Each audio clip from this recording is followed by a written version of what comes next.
সালামু আলাইকুম। নামাজ হলো বেহেস্তের চাবি। প্রত্যেকটা মুসলমানের জন্য নামাজ ইবাদত হলো সর্বশ্রেষ্ঠ ইবাদত।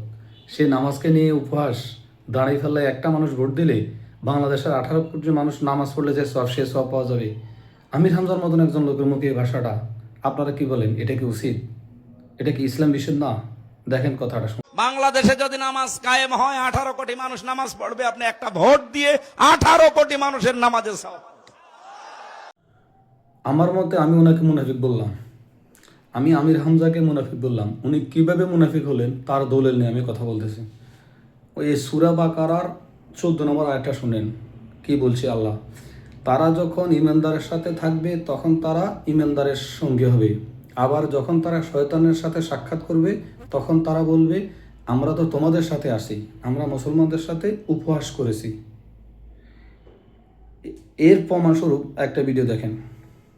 তো মনে হয় বাংলাদেশে আমার যে 14 বংশ আওয়ামী লীগ করে এমন কারণে, আপনার তো এক বংশ আর আমার 14 বংশ, যেখানে যা আছে, মানে দাদার মামার খালার শ্বশুরের যত কোল আছে সব আওয়ামী লীগ। আমার চাচা নিজে আওয়ামী লীগের চেয়ারম্যান, তাও 21 বছর।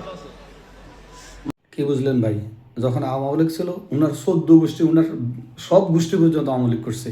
আর এখন আওয়ামী লীগ নাই, উনি এখন জামাত থেকে নমিনেশন নিছে। তো উনার চেয়ে বড় মুনাফিক কে হতে পারে?